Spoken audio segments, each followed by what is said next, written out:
আমি রেডি। এত সময় লাগে তোমার রেডি হয়ে আইতে? এর থেকে কম সময় তো বাংলাদেশে অল আউট হয়ে যায়। এত সময় কই লাগলো? মাত্র তো 6 ঘন্টা। রাখ, জামাটা সুন্দর, থ্যাংক ইউ।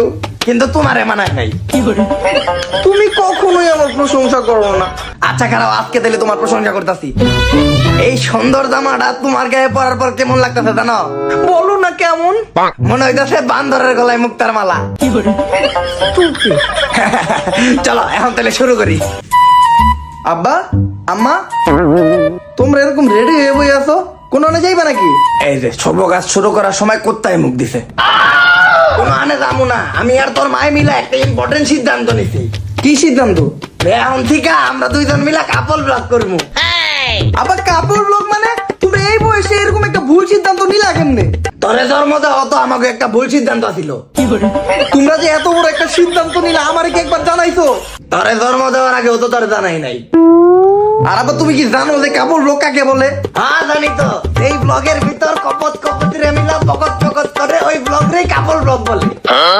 কপত কপতি পকত পকত বুঝলাম না তো কিছু। আচ্ছা বুঝাইতাছি, কপত কপতি মানে জামাই আর বউ, আর পকত পকত মানে উল্টা পাল্টা কথাবার্তা। যেই ব্লগে জামাই আর বউ মিলা উল্টা পাল্টা কথাবার্তা বলে ওই ব্লগ রে কাপল ব্লগ বলে। না আব্বা, বর্তমান সময়ে জামাই বউ মিলা নষ্টামি করারই কাপড় ব্লগ বলে। ওই যাই হোক, আমার তো খালি টাকা ইনকাম করার দরকার। আর আব্বা এই কাপড় ব্লগ করলে তুমি একাই করবা। আমার আম্মার আমি কাপড় ব্লগ করতে দিমু না। আর আমার আম্মার প্রতি আমার পুরো বিশ্বাস আছে, আম্মা এই কাপড় ব্লগ করার লেগে রাজি হইব না। এই কাপল ব্লগ করার আইডিয়া তো সর্বপ্রথম তোর আম্মাই আমার দিছে। আম্মা তুমিও? আব্বা এই বুইরা বয়সে পাগলামি শুরু করতে, তুমি অন্তত আব্বারে কিছু একটা কও। আচ্ছা এই শোনো, কিছু একটা। আব্বা তুমি তো চাইলে ইউটিউব বা ফেসবুকে একা ভিডিও করেও টাকা ইনকাম করতে পারো। একা ভিডিও করলে যদি আসলেও ইনকাম করা যাইতো তাইলে কি আমি এই সাতটু নিয়ে ভিডিও করি নাকি? সরি জানেমান, আরে ফেসবুকে আমি যেদিনকে একা ছবি আপলোড দেই ওই দিনকে লাইক পরে মাত্র 10টা 20টা। তোর মায়ের নিয়ে আপলোড দিছি, লাইক পড়ছে 143টা।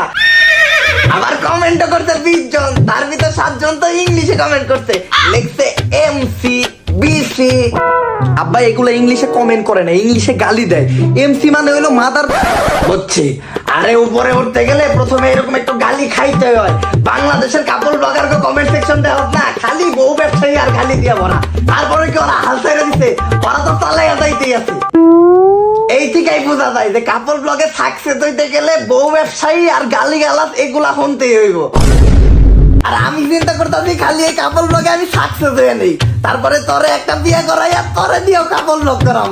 আব্বা আমি জীবনও আমার বউ দেয় ব্যবসা করবো না। তুই করবি, তোর বাপেও করবো। বাপ তো অলরেডি করা শুরু করছে। হন, জীবনে কোনো কাজই ছোট না। আমিও জানি যে কোনো কাজ ছোট না, কিন্তু এটা তো কোনো কাজ না, এটা হলো নষ্টামি।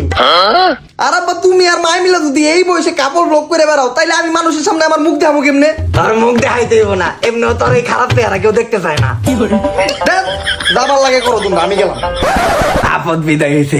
চলো আমরা দুইজন মিলে এখন নষ্টামি শুরু করি, সরি কাপল ব্লগ শুরু করি। खत्म। Bye bye, tata, good bye, गया।